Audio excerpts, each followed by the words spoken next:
Bueno, saludo a los que vean esto después, especialmente a Xiomara. Em, bueno, les estaba contando que el texto que vamos a ver hoy es justamente el último de Ricardo Guibur. Esta es como, como la gran final, como el Avengers Endgame de lo que nos plantea Guibur.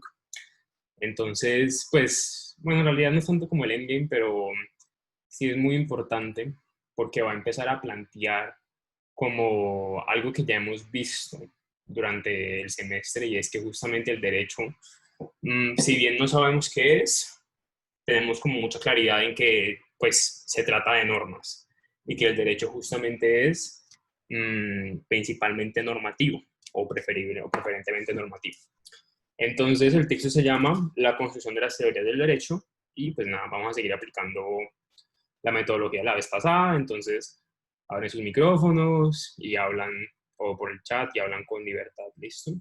Entonces les pregunto, ¿qué busca Guiburg en este texto, según ustedes?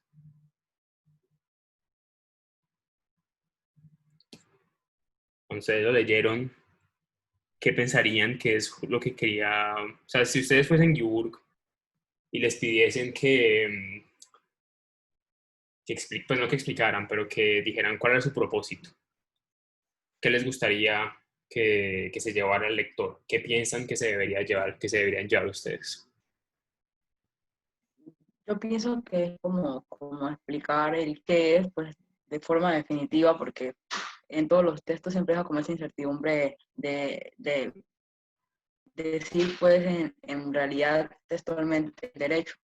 Mm. Siempre da como para qué sí, dice para qué sirve, cómo lo podemos utilizar, qué hacemos con él, cómo se diferencia con el qué es como tal. Ujú. Sí, entonces ese texto es chévere porque justamente muestra como la evolución, muestra cómo podemos empezar a hablar de derecho, básicamente. Natalia, dime. Pues creo que un propósito que tendría Gabor es decir, bueno, listo, o sea, el derecho no es una ciencia exacta, el derecho puede tener diversos propósitos y diversas formas de llegar a él, no hay una verdad absoluta ni una realidad absoluta, pero eso no significa que simplemente entonces nada se pueda resolver, sino que se puede llegar a un consenso, se puede llegar, digamos, a construir por medio de las generalizaciones, por así decirlo, que va planteando cada uno en su particular, que se vuelve general, pues puede encontrarse una solución. Si esa solución vaya a ser precisamente la más correcta o la más efectiva o sea la solución más verídica, pues eso no lo sabemos, pero pues es mejor eso que nada, ¿no? Claro, total. Sí, entonces, en este texto, cuando Guibur va pasando por esas ideas de qué son los intereses, qué son los criterios, qué son los valores, encargándose de explicar todas esas nomenclaturas, como él las llama, o todos esos conceptos, como también les podríamos decir, está buscando como mostrar en una cierta medida como ese origen y como esa evolución desde un aspecto personal hasta un aspecto mucho más colectivo. Entonces ese texto de Guiburg pues es muy interesante por eso. O sea, si yo fuese Guiburg, a mí que me gustaría que se llevaran con ese texto, me gustaría que se llevaran la necesidad que hay por entender o al menos intentar modelar, porque lo que él está haciendo es justamente hacer un modelo de cómo se han ido evolucionando esos conceptos, porque él sabe que es muy difícil y que realmente pues es imposible pretender explicar y dar como con suficiente detalle cómo se va haciendo esa transición. Entonces, Wikiburg en ese texto yo diría que busca básicamente afianzar esa idea de relatividad que me han planteado, que habíamos visto ya en los textos anteriores, pero que además busca finalmente plantear la premisa principal de su obra, que va a ser una teoría del derecho tiene que estar relacionada con las normas. ¿Alguien más quiere decir algo? Listo. Entonces, las preguntas que les hago. Primero, como siempre, pensamos, ¿qué conocían ya de este tema, especialmente del autor? ¿Qué recuerdan de las otras tutorías, de las otras clases, sobre este autor y pues sobre su obra, por así llamarla?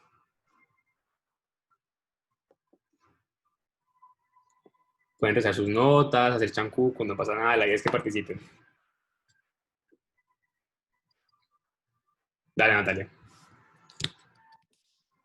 Pues lo que nos habías dicho tú en diferentes ocasiones y el texto, pues de que puede que haya muchos, por así decirlo, vacíos, eh, y que todo va siendo como una construcción, ¿no?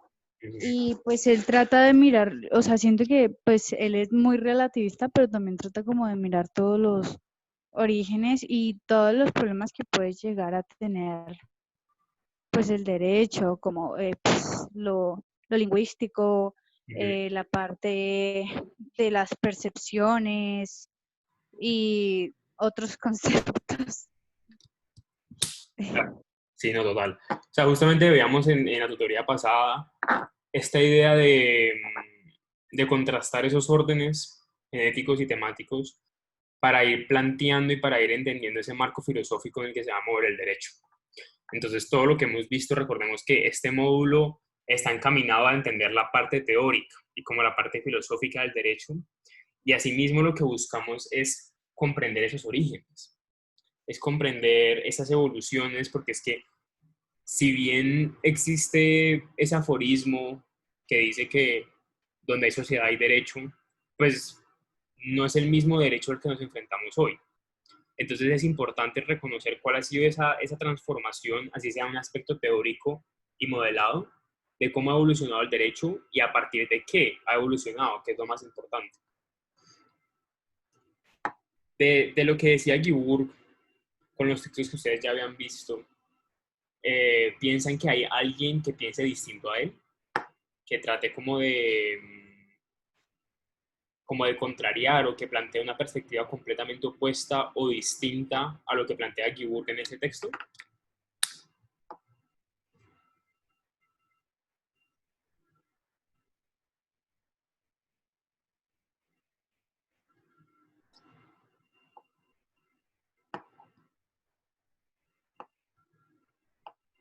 Con confianza, aquí eso no es un quiz, eso no es un parcial, digan lo que se le tenga a la cabeza, relajadas.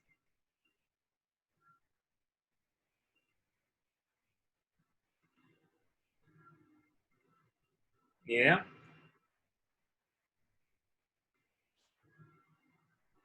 Bueno, está bien, no importa. Nada, pues realmente es un poquito complicado uno hablar directamente de si uno conoce a alguien que contraríe esta idea. Y pues a primera vista no podría decir que no, porque lo que hemos visto hasta ahora es justamente esa necesidad de asociar el concepto de derecho a las normas y que realmente se ha vuelto casi que imposible y es más, como que con eso concluye Guibur diciendo como una teoría del derecho sí o sí tiene que estar asociada con las normas para que sea reconocida como una teoría del derecho. Entonces, pues, ¿conocemos algún autor que contraríe lo que dice específicamente y que intente salirse de las normas del derecho? Pues no directamente, pero sí conocemos autores que están interesados, por así decirlo, en expandir un poco esa idea de norma y de trascender, por así decirlo, esa asociación tan directa con el derecho, porque es que estábamos acostumbrados, o bueno, como que pensamos generalmente que cuando hablamos de derecho hablamos únicamente de un conjunto de normas encaminadas a dirigir la conducta de los seres humanos en sociedad. Entonces justamente vamos viendo cómo esa idea de norma sí es muy relevante, pero el mismo Guibur lo admite, no es la única. Atalia, dime.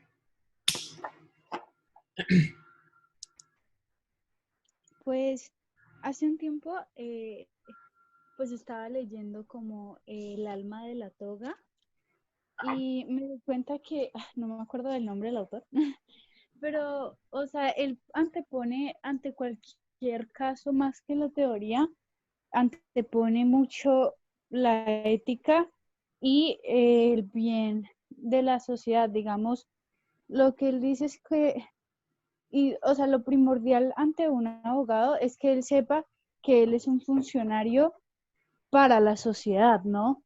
No para unas normas, y si esas contrarían pues la ética que tiene, entonces lo primero que dice es como no debería tomar el caso, porque usted ante todo pues va a tener su ética y va a primar el bien de la sociedad, o sea, lo que él pone, aunque igual es fuera del tema, ¿no? Pero No pasa nada. lo que él pone es como el hecho de que cuando él atiende un caso, y este caso obviamente pues a los abogados se les Hablar más confía, duro, por favor. ay, se les confía un secreto, pues Gracias. Gracias. estos si ven que es culpable y quiere hacer él una presunción de inocencia, por así decirlo, no puede decir, obviamente, pues el secreto porque iría en contra de su ética profesional, pero tampoco debería atender el caso, Claro, porque se primordia es pues su función a la sociedad.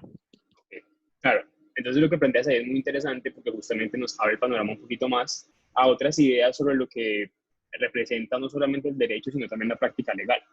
Entonces, me gusta mucho lo que planteas porque nos retrotrae a los principios del semestre cuando estaban viendo como las principales corrientes del derecho. Entonces, habían visto los positivistas, los naturalistas y además habían encontrado a los realistas, que son aquellos que se enfocan muchísimo más a la práctica judicial y que por tanto para ellos el derecho no es un tema de normas, sino que es un tema pues de práctica.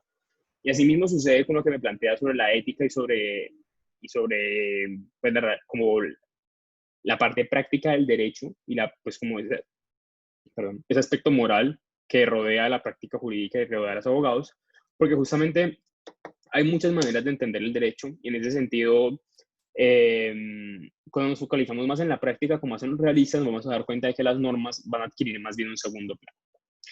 Entonces, ya pasando a la siguiente pregunta, ¿ustedes cuáles dirían que son los efectos que tiene este texto en la teoría jurídica?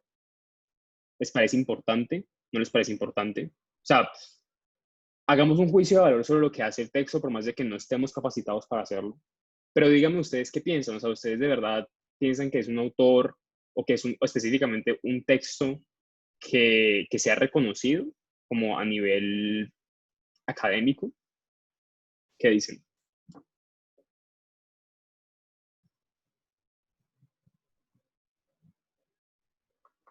A ver, eso es de opiniones. O sea, aquí no les estoy haciendo preguntas específicas. Dale, Natalia. Bueno, pues pienso que él toma mucho como de la teoría de Kelsen, y pues siento que es en cierta manera como tratar esos temas y después de tanto tiempo tratar de reunirlos a los conceptos que son hoy, pues debe tener o sea, debe ser una persona que tenga una fuente académica. Y pues a mi percepción, siento que a veces tiende a ser muy idealista, o no sé, no, siento que a veces es como es como en la física del mundo ideal, ¿no?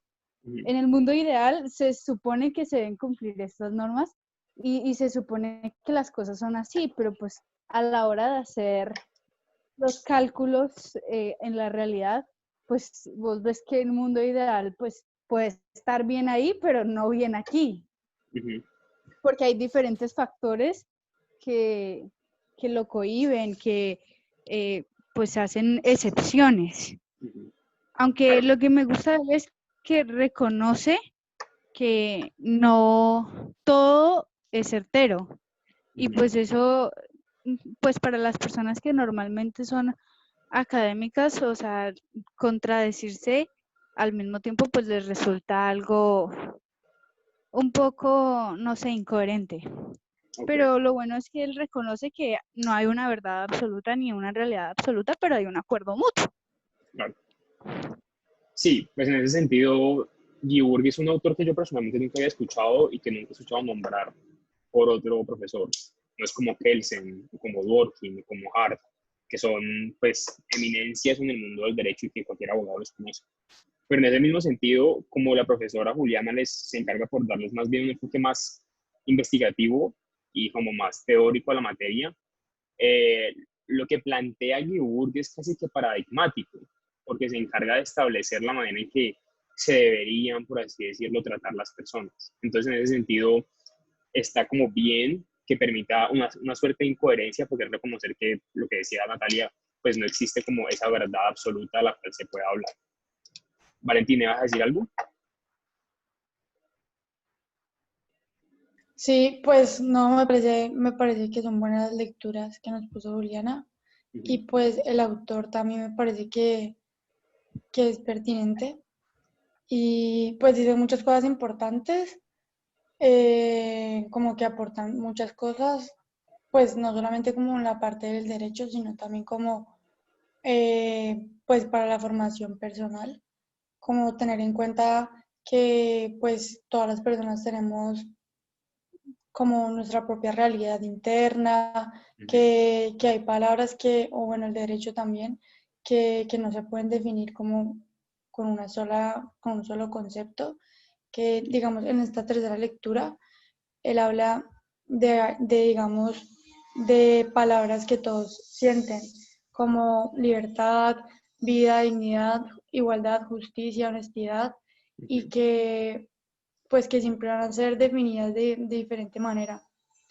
Eh, y pues, no sé, me parece que es importante esto, como considerar al otro, la verdad.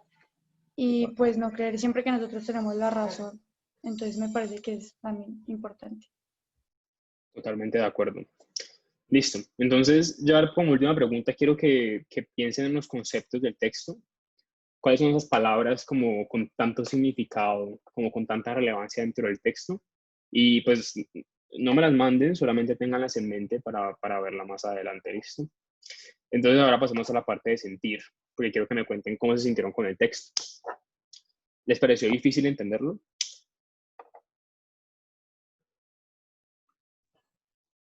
Sí. Pues por ¿Por qué? ejemplo, a mí al principio me pareció un poco complejo, Ujú. pero luego se hizo más fácil, Sí. porque pues las explicaciones, pues también, igual tampoco me pareció que fuera tan complejo. Ujú. Pues obviamente da mucho de qué hablar, pero estuvo bien. Pues yo me sentí bien. Listo. Natalia. Pues, o sea, la verdad no me resultó complejo el texto, aunque sí me dio como esa sensación de que en cierta manera es como un microrrelato, ¿no? O sea, lo que pasa con los microrrelatos es cuando, o sea, se le da al lector la oportunidad de que complete la historia. Y pues cuando él simplemente ponía como preguntas y luego planteaba un poco de su percepción, pero siempre empezaba como preguntas para hacer que la persona que estuviera leyendo pues también tuviera una participación en el texto. Ujú. Entonces, pues la verdad me gustó esa parte de él. Pienso que no todo se tiene que dar tan fácil. Ok. Dariani, ¿qué vas a decir? Pues a mí me pareció pues difícil un poquito de entender porque siento que como que él al principio como que muestra el contenido de lo que va a decir y después lo explica. Como en ese sentido de que uno lo pone como a pensar mucho, como a decir, bueno, ¿qué pasó aquí? ¿Cómo es esto? ¿Qué es? Y de ahí luego, o sea, se le crean a uno muchísimas dudas, está como perdido y luego como que él trata como de centrarlo, así. Sí. Entonces Ujú. es un poquito interesante, confuso, pero al final sí uno puede entender mejor. Ok. Creo que le ayuda como a la comprensión también misma. Ok. Listo. Pamela o Marlene, ¿me gustaría decir algo?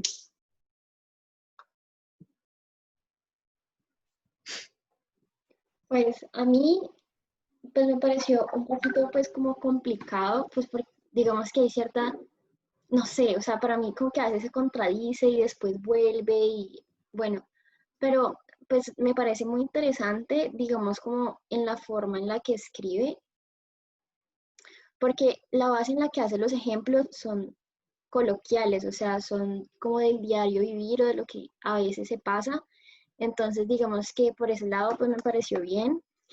Y digamos que es como más un texto para mí como del deber ser de cómo sería una teoría jurídica, del deber ser de cómo debería, digamos, ser tratada, digamos, la parte de derecho, aunque puede que en el ejercicio se pierda eso, pues porque obviamente es diferente o digamos que el ejercicio en la que hay, pues ya en el acto, pues puede ser que cambie, pero ese deber ser siento que es más como esos valores que siento que la profesora como intenta inculcar en nosotros como para respetar Ujú. más adelante, digamos que en nuestro ejercicio, obviamente, eh, um, como este tipo como de opiniones, como de fuentes diferentes, digamos que de las realidades en las que como los aspectos y los valores que cada uno pues tiene.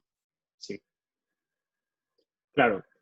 Me gusta mucho todo lo que dicen y estoy completamente de acuerdo con todo, con cada uno de sus aportes, porque es verdad, o sea, efectivamente, pues como siempre es muy, pues como que lo que él intenta sobre todo es como volver subjetivo esta práctica del derecho y asociar, y como, o sea, es como que yo sí reconozco esa parte del deber ser, de pues cómo debería ser más bien cómo se deberían llevar a cabo las relaciones dentro de la práctica jurídica y las relaciones dentro de la práctica teórica del derecho, pero al mismo tiempo plantea algo muy material, que es justamente mostrando a partir de nuestra propia experiencia cómo se han ido construyendo valores, principios, normas, reglas, y mostrando que el derecho casi que es algo de todos, y mostrando que el derecho es casi algo, como decía Nino, que efectivamente es como el aire porque está en todos lados, pero asimismo está dentro de nosotros mismos. Y el derecho no se queda en un plano exterior motivando y como transformando mi alrededor, sino que verdaderamente el derecho tiene una capacidad de modularme a mí mismo, porque solemos olvidar que si bien el derecho está diseñado para dirigir las conductas de otros, nosotros también entramos en ese otro. Entonces, eso es lo que a mí más me interesa de este texto. Y, y pues yo personalmente, como por mi parte, me gustaría que se llevaran como esa idea como ahí. Les quiero preguntar, ¿alguna parte les pareció interesante y alguna parte les sorprendió? Como quedaron como bueno, nunca había pensado esto. ¿Alguna parte que quieran compartir? ¿Alguna idea? ¿Una frase? Natalia, dale. Pues sobre los términos vacíos me llamó mucho la atención porque pues es algo que uno de pronto puede identificar, pero que te lo digan en un texto de, mira, hay cosas que para ti pueden, una palabra que para ti puede significar esto y para mí puede significar Otra lo cosa. otro. O sea, me llamó mucho la atención esa parte del lenguaje Ujú. y creo que sí, eso fue lo que me sorprendió. Ok, sí. Sí, total. A mí también me parece muy interesante porque, o sea, la diferencia entre uno saber eso y que se lo cuenten en un texto es como que en el texto te lo argumentan y te lo explican. Y entonces uno queda como, ve, así es verdad. Entonces, pues, de pronto, pues, no es como, pues, a mí no me parece un texto muy largo, pues, en comparación con lo que hemos leído. Pero me pareció un texto muy cargado y muy interesante y muy como evolutivo. Y pues eso me pareció lo más interesante porque pues me parece que es difícil, como plantearon en su momento, eh, pues hablar de una especie de microrelato porque efectivamente es como hacer una especie de relatoría de todos estos sucesos y de todos estos conceptos. Ahora les pregunto, ¿por qué deberían saber esto? ¿Por qué creen que deberían saber esto? Aunque bueno, siento que ya lo han respondido para respetar a los demás, etc. Entonces, bueno, saltemos una pregunta para llegar un poquito más adentro de los temas. El hacer, pues bueno, eso ya lo iremos viendo en su momento. Al final de la tutoría después les cuento qué podrían hacer para eso. Entonces yo les pregunto como, ¿cuál es el punto principal del texto? ¿Cuál es ese aspecto central que, que Guibur plantearía? Y yo les propondría lo siguiente. Yo les diría, el punto central del texto es asociar el derecho con conceptos como lo son las preferencias y los intereses, los valores, las reglas y las normas, la fuerza y el poder.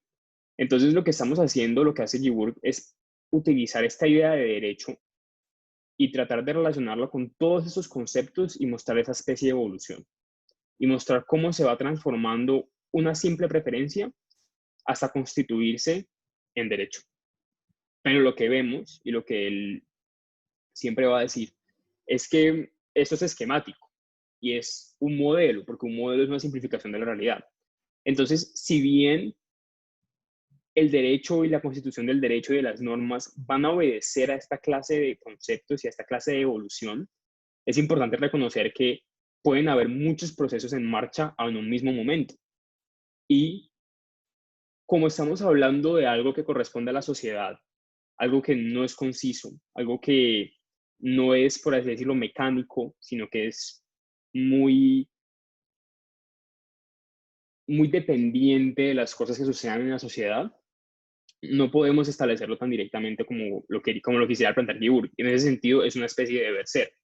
Pero asimismo, entendiendo los diferentes conceptos y las diferentes nomenclaturas que podemos encontrar dentro de nuestra sociedad, vamos viendo cómo va evolucionando esta idea.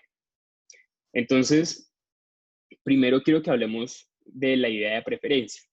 Y lo interesante de este texto es que pues es muy claro y es como muy sencillo porque son temas con los que uno vive todos los días. Todos tenemos preferencias. O sea, por ejemplo, solamente ayer fui a Miniso y me compré ese termo. Y entonces cuando yo vi el termo, pues ellos tenían un montón de colores y tenían otros tipos de termos. Y yo dije, yo quiero ese termo porque pues a mí me gustan los termos grandes y porque yo tenía uno igualito que me lo robaron en la universidad. Entonces dije, no, yo quiero ese termo porque justamente como que responde a mis preferencias en lo que son los termos. Así que lo interesante de las preferencias y lo que nos plantea Giburg es que estas pueden ser de dos tipos. Pueden ser simplemente preferencias que se constituyen como una especie de nota mental. Puede ser como, sí, pues como que debería hacer esto, o antes de que yo llegase a mi inicio, pues yo hace rato quería un termo como el que tenía antes. Entonces se había quedado como una referencia, como simplemente una referencia mental, una especie de nota mental, porque no había llevado a cabo la acción para poder tener esa cosa que deseaba, que en este caso era el termo. Pero una vez entré a Miniso, pues me di cuenta de que tenía la posibilidad de ejercer una acción para poder materializar mi preferencia. Entonces, esas preferencias, estos intereses son muy importantes porque todos los tenemos. En diferentes cosas, obviamente. Puede ser que a ustedes no les importe el costo de un termo. Por ejemplo, a mí pues no me parece para nada relevante el forro del celular. Pues como que yo no por la vida con el forro que me encuentre y con el que me sirva, porque pues eso pues porque no, yo no le veo mucha utilidad a tener esos forros bonitos, esos forros como que son súper funcionales, sino que me gusta un forro que lo proteja y ya, eso es lo único que yo quiero.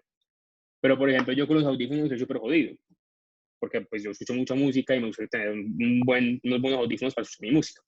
Entonces, en ese sentido, lo que vamos viendo es que yo puedo tener esas preferencias básicas, pero también puedo tener preferencias mucho más profundas. Y una de las preferencias más profundas que nos va a hablar Giburg no solamente son sobre nosotros o sobre lo que nos gusta en la comida, en el transporte, en el arte, en lo que sea, o en las series, sino que hay unas preferencias que son muy especiales, que son aquellas que son repetitivas. Entonces, cuando nos damos cuenta de que hay unos intereses que tenemos, primero hablamos de preferencias, hay una serie de preferencias que tenemos y que pueden ser constantes. Entonces, por decir algo, en temas de comida, a mí me gusta la avena, pero no me gusta la avena como hecha en olla, que es como caliente, me gusta la avena fría. Entonces yo cuando voy a desayunar avena, lo que hago es que pues hago una comida que es muy buena, se la recomiendo. Cogen en un tarrito, echan una tacita de yogur griego, de esas de colanta o alpina, ¿cómo se llama? Le echan un poquito de leche, le echan miel, la revuelven y le echan las hojuelas de avena. Y la dejan ahí. Y pues ya al día siguiente, si quieren, le echan fruta o le echan chocolate o le echan lo que quieran y simplemente la dejan en la nevera toda la noche. Y al día siguiente queda como masacotuda y pues a mí eso me gusta. Entonces, pues yo varias veces he hecho esa receta. Entonces, esa preferencia se ha constituido como algo que yo hago constantemente. Pero entonces, eso por un lado es un tipo de preferencia que yo tengo, que es una preferencia repetitiva. Pero yo, por ejemplo, puedo tener preferencias de las cuales yo no soy consciente. Y pues justamente es difícil plantear un ejemplo de una preferencia de la que no sea consciente, pues porque no soy consciente de ella. Entonces, por ejemplo, pensemos en mis amigos. Pues yo creo que la persona más cercana que tengo en la universidad se llama Ángela. Ella estudió conmigo en el colegio y pues estamos estudiando juntos derecho, o sea, eso es lo más maravilloso que me ha pasado en la vida. Y entonces resulta que Ángela, pues ella es una persona un poquito impulsiva. Ella es muy obsesiva, como que ella ve algo y como que se focaliza y entonces, por ejemplo, no sé, ella hubo una época en la que quiso perder peso, entonces se puso a hacer una dieta, la dieta cetogénica. Y entonces, pues como que ella me contó y me dijo, como, ay, mira qué bien, eso me parece chévere. Yo, sí, está interesante, como, pues chévere. Y entonces, mientras que yo simplemente me quedé como que, pues sí, es interesante, como que podría algún día planearla, pero pues la verdad es que no, porque yo voy a hacer dieta. Ella, en cambio, estuvo 6 meses haciendo la dieta, y así, constante, porque se puso a investigar y se puso a sacar recetas. Y entonces, ella tiene una tendencia que, si bien ya ha empezado a reconocer, en un principio era inconsciente. Y esa preferencia es que ella es obsesiva. Entonces, le gusta concentrarse en las cosas constantemente. Yo también soy así, o sea, no en el mismo nivel que ella, pero sobre todo en las, pues como que yo cuando me gusta algo, digamos, por ejemplo, pues a mí me gusta leer. Entonces, soy un mal lector porque no tengo buenos hábitos lectores, pero en ese sentido me doy cuenta de que mis malos hábitos lectores son también inconscientes. Entonces, lo que yo estoy viendo aquí es que yo tengo una preferencia repetitiva que es inconsciente. Y en ese caso, empezamos a hablar de tendencias. Entonces, las tendencias van a ser esas preferencias repetitivas, esos gustos que tenemos que son repetitivos, pero de los cuales no somos conscientes y que simplemente repetimos y por eso hablamos de una tendencia. Entonces, uno puede hablar de que yo tiendo a tener comportamientos obsesivos, yo tiendo a ignorar a las personas por la noche, porque son cosas inconscientes sobre las cuales yo no tengo donde yo no les puedo meter la mano, ¿sí? Entonces no depende de mí enteramente que yo sea obsesivo o que yo ignore a la gente. Pero cuando yo soy capaz de reconocer esas preferencias y cuando yo soy capaz de sacar esas tendencias de lo inconsciente a lo consciente, dejamos de hablar de tendencias para empezar a hablar de criterios. Porque los criterios van a ser esas preferencias que nos van a guiar en la toma de decisiones. Entonces, este criterio aparece cuando empezamos a ser conscientes de las cosas que nos agradan y de las cosas que nos desagradan. Entonces, el criterio, por ejemplo, que yo tenía y que yo les conté, es el de la avena. A mí no me gusta la avena caliente, o sea, yo odio comer esa vaina, me parece comida de asilo. Entonces, como no me gusta comer esa avena caliente, pues yo me encargué de hacerme mi avena fría. Entonces es un criterio, porque yo ya he determinado que esa cosa no me gusta, entonces actúo de manera consciente para poder cumplir mis preferencias. Entonces, yo lo que quiero que ustedes aquí vean es un proceso, por lo menos en ese primer momento de las preferencias. Tenemos un primer momento donde las preferencias son únicas, son momentáneas, son espontáneas. Y tomo decisiones y puedo tomar decisiones o puedo no tomar las decisiones. Cuando yo empiezo a tomar decisiones que sean constantes, yo puedo empezar a tener tendencias que son inconscientes. Entonces yo no soy consciente de que a mí me gusta, de que soy obsesivo, yo a veces no soy consciente de que ignoro a las personas. Pero una vez yo paso y tomo conciencia, que vendría siendo el paso entre la inconsciencia a la conciencia de sí mismo, porque estoy conociéndome a mí mismo, mis gustos, mis preferencias, y sacándolas de esa esfera inconsciente para meterla en la esfera consciente, ahí empezamos a hablar de criterios, porque son los que van a guiar nuestra toma de decisiones. Sin embargo, estamos en un plano que es únicamente individual. ¿Se habían dado cuenta de eso? Que estamos hablando de mí, yo, lo que me gusta, lo que no me gusta, solamente respecto de mí mismo. Pero, lo que nos dice Guy, hay que hacer un tercer paso, que es pasar de la conciencia de sí a la conciencia social, a la conciencia de que los demás también tienen preferencias, también tienen tendencias, también tienen criterios. Y cuando yo reconozco que los demás tienen sus propias preferencias, aparece la palabra mágica, que es interés. Entonces yo empiezo a hablar de intereses cuando reconozco en los demás las tendencias y los criterios. Y yo sé que cada persona tiene una serie de intereses que intenta cumplir. Pero ¿qué pasa con esos intereses que la persona quiere cumplir? Que es que tiene que respetar unas normas sociales, tiene que respetar al otro. Y ya mucho más adelante vamos a ir viendo cómo a veces esos intereses pueden adquirir el poder de ser un valor, pueden adquirir el poder de ser una regla o incluso una norma, y finalmente cómo a través del poder y a través de la fuerza, esos intereses que empezaron siendo simples preferencias se transforman en derecho. ¿Hasta aquí me siguen?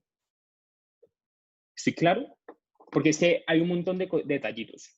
Entonces yo quiero que ustedes anoten todas esas palabras, todas esas palabras grandes, porque esos son justamente los conceptos a los que yo hacía referencia en un principio acá. ¿Cuáles son los conceptos principales? Los conceptos principales del texto están aquí en los títulos: preferencias e intereses, valores, reglas y normas, fuerza, poder y derecho, pero es importante reconocer que esto tiene en sí subconceptos, por así llamarlos: la idea de tendencia, la idea de criterio, la idea de interés. Y finalmente, hay un último tema que tenemos que reconocer, y es lo del metacriterio. Sucede que cuando pasamos a un aspecto social, nosotros empezamos a desarrollar preferencias e intereses, no solamente sobre lo que me gusta comer, sobre la serie que me gusta ver, sobre la dieta que voy a hacer o sobre mi próxima lectura, sino que yo empiezo a desarrollar preferencias e intereses sobre cómo me gusta que se comporten los demás. Entonces yo empiezo a decir, a mí me gustan que los demás me respeten, me gusta que los demás sean honestos, me gusta que los demás sean chistosos, me gusta la gente que tiene buena vibra. Y así vamos desarrollando una cantidad de criterios respecto de cómo nos gusta que se comporten las demás personas. Pero, y aquí les pregunto, ya para volver a recoger esto, ¿por qué se le asigna mayor valor a las preferencias sobre las conductas de las personas? Es decir, aquí en un punto del texto nos dice, vos tenés preferencias sobre lo que a vos te gusta y tenés preferencias sobre cómo te gusta que la gente se comporte. Pero le damos más primacía, estudiamos más en profundidad ese segundo grupo de preferencias sobre las conductas de los otros. ¿Ustedes por qué creen que nos importa tanto determinar qué nos gusta del otro y qué no nos gusta del otro? ¿Qué dicen?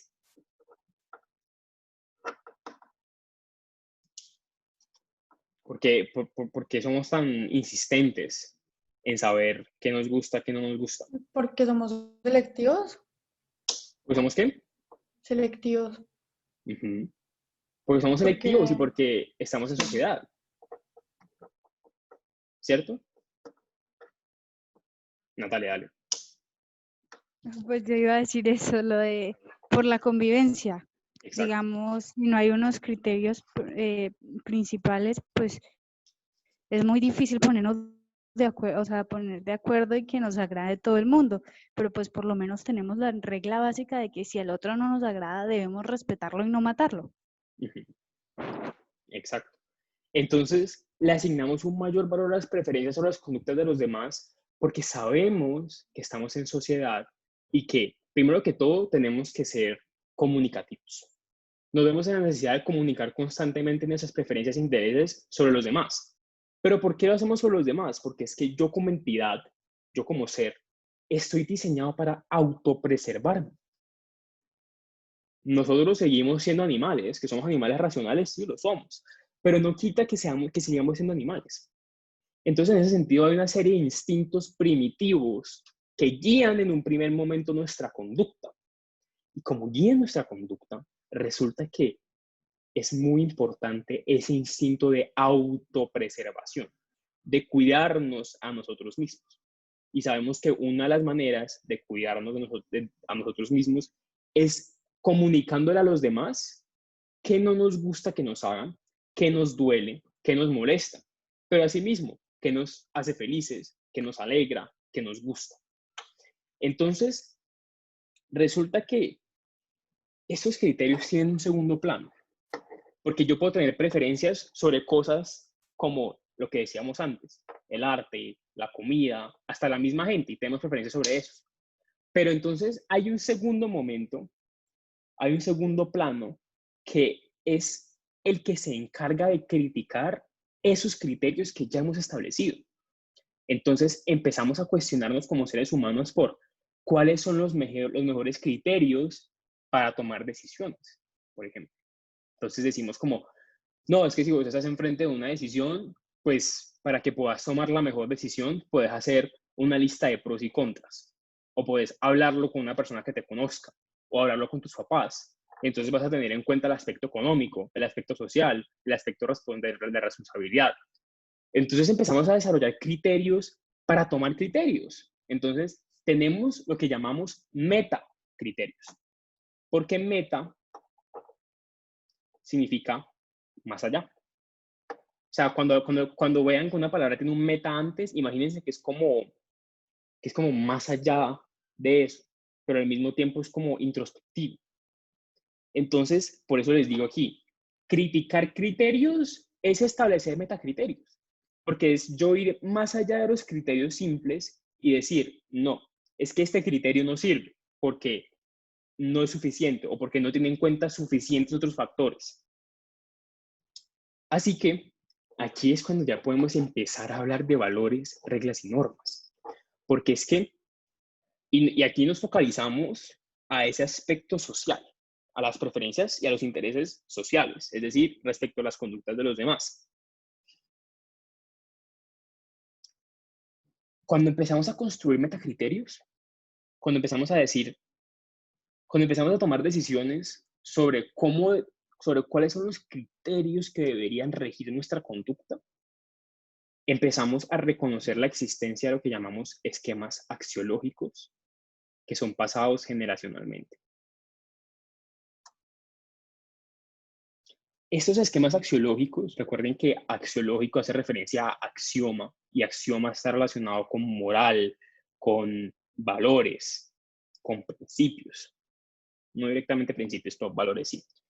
Entonces, cuando nos damos cuenta de que existen esos esquemas axiológicos que nos son impuestos, porque son pasados de generación en generación.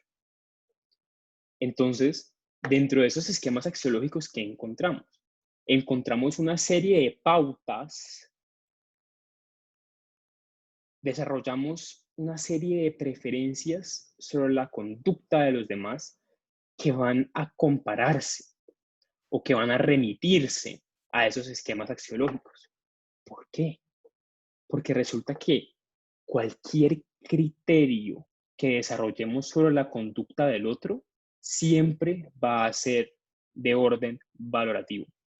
Le vamos a imponer un valor a la conducta y vamos a decir, esto está bien, esto está mal.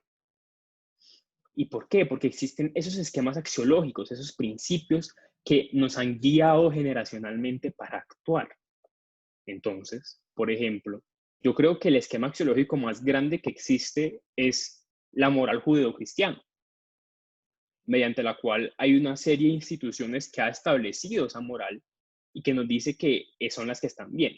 Entonces encontramos el matrimonio, encontramos la familia, encontramos el rechazo al incesto, encontramos la honestidad, encontramos el amor. Entonces, esa moral judeocristiana, inspirada en la religión, lo que hace es decirnos y proponernos una serie de valores. Nos va a construir a partir de esos valores un esquema axiológico para decir cómo deberíamos comportarnos. Y como justamente habíamos visto que se le asigna un valor mayor a las preferencias o a las conductas de los demás, por lo que ya habíamos visto, nos damos cuenta de que de todo ese campo de preferencias, ese sobre las conductas de los demás es donde más hay desarrollo, donde más se ha pensado al respecto, porque en realidad no podemos hablar de investigación, porque esos criterios no responden como tal, o bueno, pueden responder efectivamente a partir del orden genético que nos planteaba Guy Burke. Estos valores de manera general no son demostrables. Y si se pretenden demostrables, se hacen a partir de unas ideas que pues son bastante complejas. Pero entonces aquí es donde empezamos a hablar de moral o de ética. Entonces la moral o la ética tienen una diferencia, pero en ese momento vamos a usarla como indistintos. Los criterios, los metacriterios y las teorías que se establecen sobre las conductas de los demás hacen referencia a la moral o a la ética, porque van a ser ese conjunto, va a ser ese grupo, por así decirlo, donde vamos a encontrar los criterios y los metacriterios. El problema, y lo que les planteaba antes, era que justificar esos valores se intentaba hacer de la manera más universal. Se ha tratado de hacer de tal manera que todos puedan reconocer que esos son los valores importantes. Entonces se pretende, y ese es como el problema principal con un valor como la justicia, que tienen una pretensión de universalidad. Quieren ser absolutos, pero ya habíamos visto, las preferencias, los intereses, siempre son individuales. Que entre los demás encontremos una serie de intereses que compartamos es una cosa, pero eso no significa que sean absolutos, porque siempre van a haber personas que no estén de acuerdo. Entonces, en nuestro caso con la moral judeocristiana, ¿qué vemos? Que efectivamente muchas personas la comparten. Y de pronto los 5 que estamos aquí la compartimos. Pero también hay personas que no.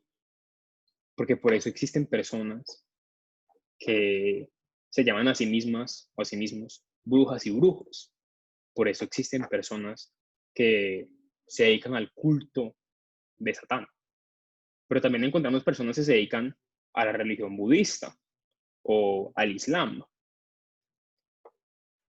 Entonces, lo que nos damos cuenta es que por más de que esas preferencias, esos valores, por más de que esa moral, porque existen muchas morales, esta moral judeocristiana sea la más repartida en el mundo, porque la es, o sea, la religión cristiana es la más grande que existe, no significa que sea la única y no significa que sea universal.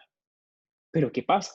Que se ha pretendido y que las personas encargadas de justificar esos valores y esa moral han intentado hacerlo a través de la experiencia empírica. Porque la experiencia empírica es la más compartida, es la que todos podemos sentir, todos podemos referirnos a lo exterior. Y entonces, ¿cómo hacen para justificar valores y principios desde la experiencia? O sea, ¿cómo hacemos para justificar algo que es de la cabeza, algo que es del mundo de las ideas, para justificarlo con nuestra realidad? ¿Cómo, pues bueno, con la realidad? ¿Cómo hacemos para justificarlo con la realidad externa? Lo que nos dice Guy Burke es que se construyen entes ideales. Y esos entes ideales son asociados con la realidad. Entonces, esos entes ideales, ¿cuáles podrían ser? A través de la construcción de imágenes, a través de la construcción de lugares que sean simbólicos, que representen en la realidad ese ente ideal. Entonces, por eso encontramos las iglesias, encontramos las mezquitas, encontramos las sinagogas. Pero asimismo encontramos, por ejemplo, parques familiares. por eso encontramos tanto simbolismo alrededor de esas instituciones que ha creado la moral judeocristiana.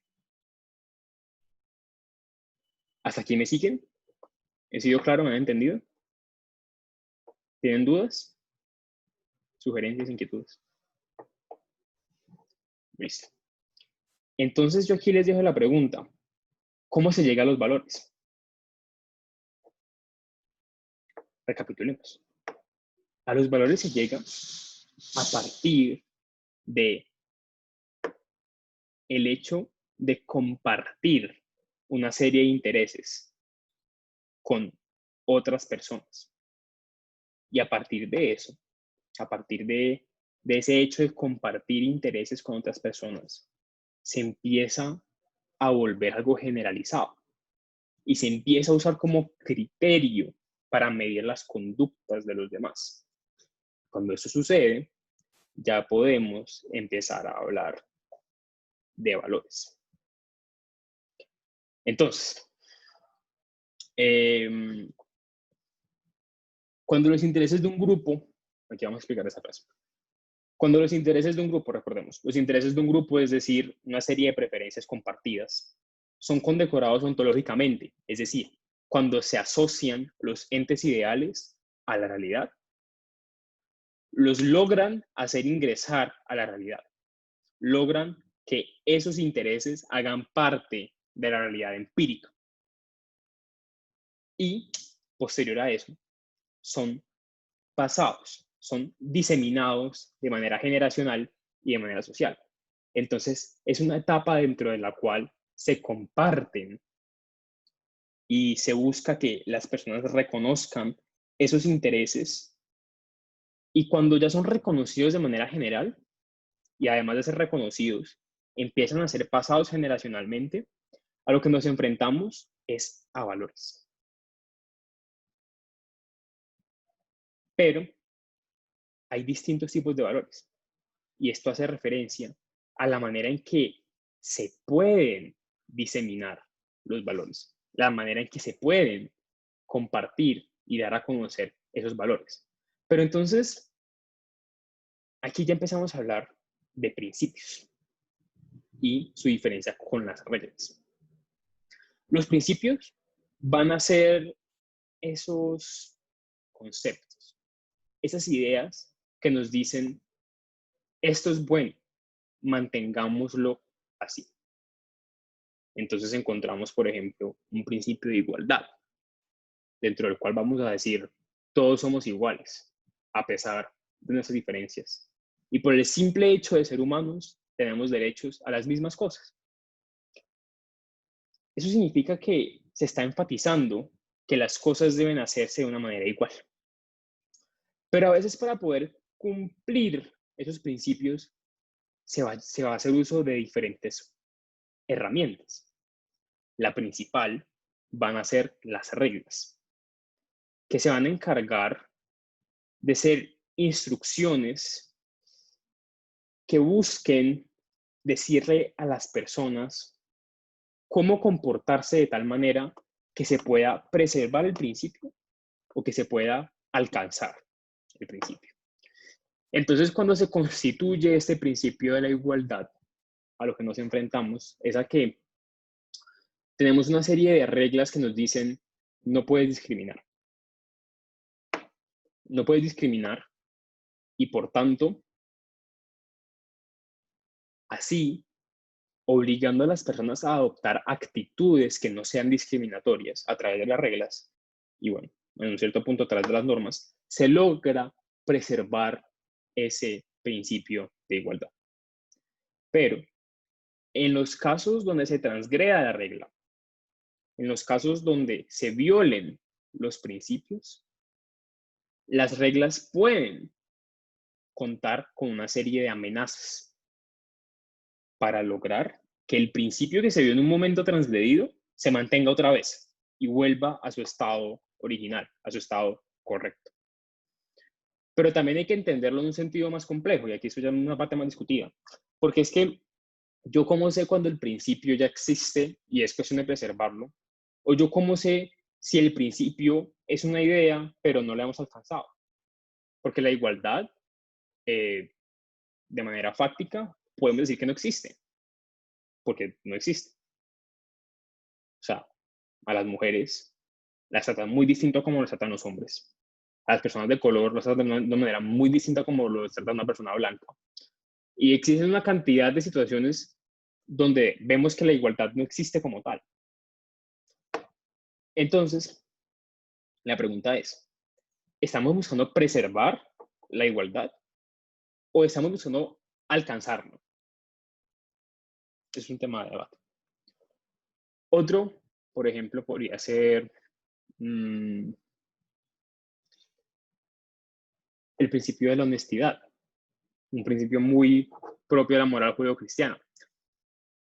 Podemos hablar de que verdaderamente la honestidad es la regla general y lo que buscamos a través de las reglas es como preservar esa honestidad, o la honestidad no existe y lo que hacemos mediante las reglas es intentar alcanzarlo. ¿Me están entendiendo o la estoy confundiendo más? ¿No entienden? Bien, por ejemplo, yo sí entiendo, pero o Bueno. sea, sus preguntas me ponen a pensar demasiado. No, sí. Como Esa a cuestionar bastante. Esa es la idea, me imagino. es la idea, exacto. Entonces, justamente lo que vamos a dar cuenta es que las reglas van a hacer uso de algo llamado incentivos. Bueno, y recuerden, esas palabritas también son importantes. Principios, reglas. Sean capaces de definirlas con claridad. Los incentivos, finalmente, es lo que nos va a permitir, ¿cómo digo? Es lo que nos va a permitir pasar a hablar de fuerza, poder y derecho.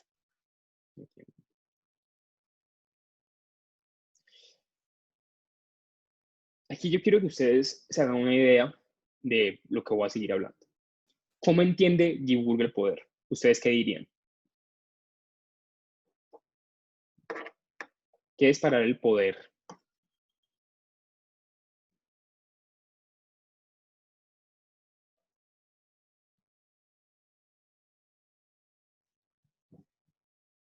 ¿No han leído el texto o qué? Bueno, el poder para Giburg se va a entender muy asociado con la idea de influencia. Entonces, en Giburg lo que va a suceder es que la capacidad de influir en la conducta de los demás representa el poder. Yo contar con la capacidad para convencerlas de que hagan algo o que no lo hagan es contar con un poder. Y yo en tanto que tutor lo tengo. Porque, por ejemplo, Tami me escribió para decirme que si podía sacar cita conmigo en el centro de escritura para revisarle el trabajo que les mandó Juliano. Entonces, ¿por qué? Porque obviamente, en tanto que soy tutor, tengo un cierto conocimiento que les puede ser de ayuda para resolver sus temas, para resolver sus trabajos, para resolver sus parciales o lo que sea eso. Entonces, claro, yo ahí sostengo un cierto poder, porque cuando estemos en la tutoría, pues yo le voy a decir como, quita esto, arregla esto no está claro. Y ahí tengo poder porque tengo la influencia para convencerla de cambiar las cosas y adoptar acción hacia el cambio. Entonces lo que nos dice Giburg es que el poder no es cuestión solamente de aquellos que están en puestos altos, sino que en realidad todos tenemos un cierto nivel de influencia sobre los demás y al mismo tiempo los demás tienen un cierto nivel de influencia sobre nosotros. Pero ¿qué sucede? Que a través de esa influencia, lo que podemos plantear es que existen unos ciertos incentivos, porque a veces nuestra influencia no basta. Entonces yo, por ejemplo, puedo tener influencia en ustedes como en ese ámbito académico, pero pues yo no las puedo convencer de que me presten $1.000.000. Entonces, lo que sucede es que el poder se mueve en diferentes esferas, en diferentes áreas. Y lo que pasa es que cuando yo quiero contar con más poder, es decir, cuando yo quiero tener más influencia para asegurar que actúen como yo quiero que actúen, yo puedo hacer uso de los incentivos. Entonces yo les digo, si ustedes entre las 5 me prestan 1 millón de pesos, entre las 2 son 4, no sé dividir. Si ustedes entre las 4 me prestan 1 millón de pesos, pues entonces yo hablo con Juliana para que les deje la materia en 5. Y ahí lo que yo estoy proponiendo es un incentivo para que ustedes actúen como yo quiero que actúen. Ahora, eso puede ser un incentivo en el sentido de que pues les estoy proponiendo algo bueno, pero yo también puedo usar ese mismo poder con el que cuento de decirles, si no me prestan 1 millón de pesos, pues le digo a Juliana que les haga perder la materia. Entonces, el poder se mueve en esas vías, a través de incentivos, y esos incentivos lo que buscan hacer es casi que blindar la influencia y darle ese peso extra que en ocasiones le puede faltar. Entonces, lo que sucede es que el poder paradigmático, que es un concepto que también deben conocer, es ese poder capaz de doblegar cualquier voluntad. No importa si yo en un principio no tengo influencia. Por ejemplo, esto me pasaría con otros estudiantes de primer semestre, pero digamos son de ciencia política. Yo no estoy en ninguna situación aventajada en comparación a ellos, porque yo no estudio ciencia política, entonces no tengo más conocimiento que ellos, tampoco soy su tutor. Entonces, esos estudiantes hipotéticos de ciencia política, si yo quiero convencerlos de que me presten 1 millón de pesos y yo no ostento ninguna clase de poder sobre ellos, porque pues mi influencia está muy limitada, yo voy a hacer uso de los incentivos. Pero cuando la persona sobre la cual está el poder, y si esa persona quiere estar en la capacidad de doblegar cualquier voluntad, independientemente de si tiene influencia o no, lo que va a hacer es cargarse tanto de incentivos que los demás no tienen opción que seguir. Entonces, si yo quisiera convencer a cualquier persona de que me preste 1 millón de pesos, pues yo puedo andar con una pistola y decirles, pesan 1 millón de pesos o te mato. Ese poder que yo he construido es un poder paradigmático, porque a través de una pistola yo podría doblegar cualquier voluntad, en teoría. Entonces, ese poder paradigmático no se trata únicamente pues, de tener una pistola o no, sino que generalmente el poder paradigmático ha estado en cabeza de aquellas figuras de autoridad más grandes en la historia, como por ejemplo reyes, príncipes, caballeros, etc. Y lo que ellos tienen, y ese poder se habla de paradigmático, puede emitir ya sea órdenes o puede emitir nada más y nada menos que normas. Entonces, cuando alguien ostenta el poder, en un sentido más contemporáneo de la palabra, por ejemplo, el Congreso tiene el poder legislativo. Y por eso hablamos de de las ramas del poder público, que es el poder ejecutivo, el poder judicial, el poder, el otro que no me acuerdo cómo se llama, legislativo. Entonces, esos poderes han sido revestidos de autoridad. Y a través de esos poderes y de las personas que lo ostentan, ellas han sido capaces de emitir órdenes cuando lo que se busca es doblegar la voluntad de una persona en específico y de llevarla a llevar a cabo una acción determinada y concreta. Entonces, cuando yo digo, Pamela, prende la cámara, yo le estoy dando una orden porque le estoy diciendo a una persona, a Pamela, y le estoy dando una acción para realizar, y es una acción concreta, prende la cámara. Esto es lo que hacen los jueces, de manera general, a través de sus sentencias, porque ellos dicen, fulano, páguele a sultano tanto, punto. ¿Ya? Pero hay otro nivel que se llaman las normas, y se trata también de órdenes. realmente, pero que no están dirigidas a una persona en concreto, sino a un grupo indeterminado que esté bajo mi poder.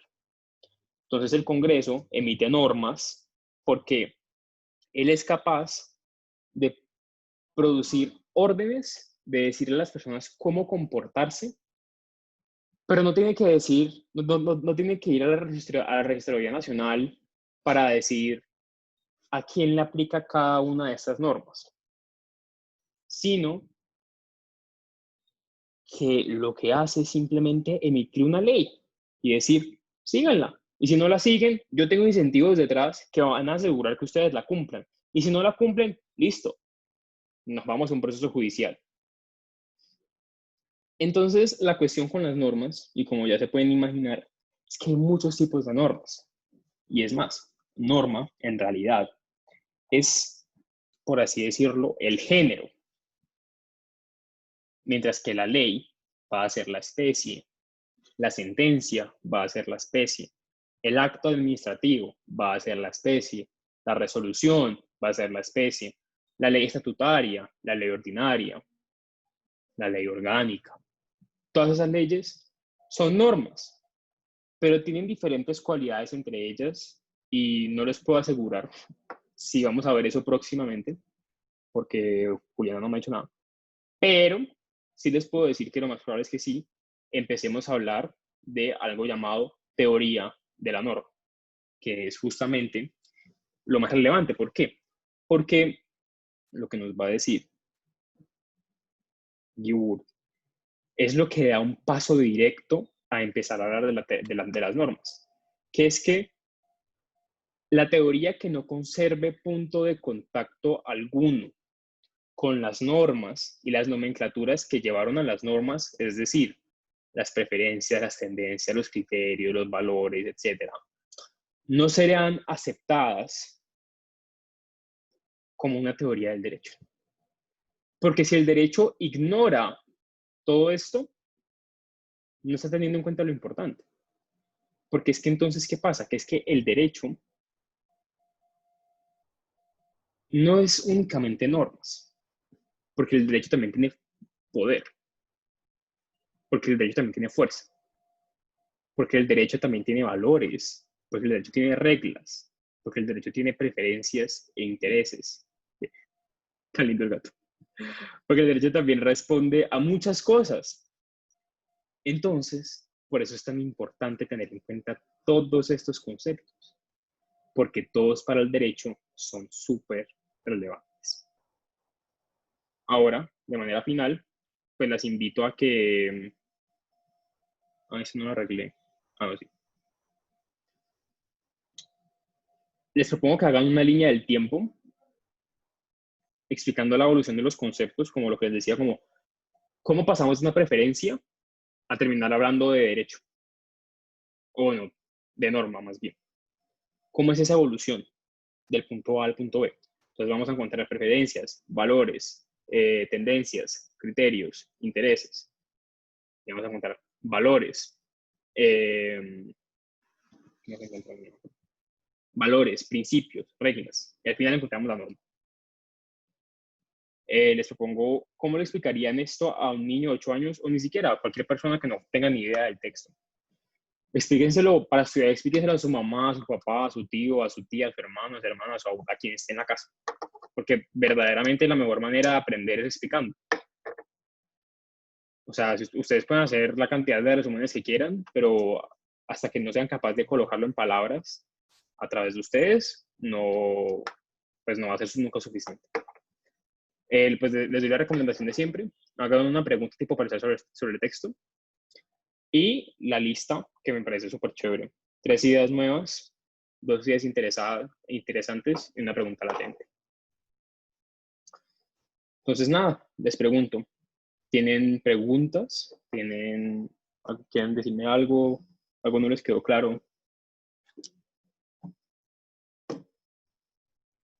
¿Todo bien? Yo no entendí muy bien como las normas como género, no, Okay. no sé, como que la asociación no me quedó como muy clara. Listo. Básicamente, la norma va a ser como un término que va a englobar diferentes otros términos. Espérate.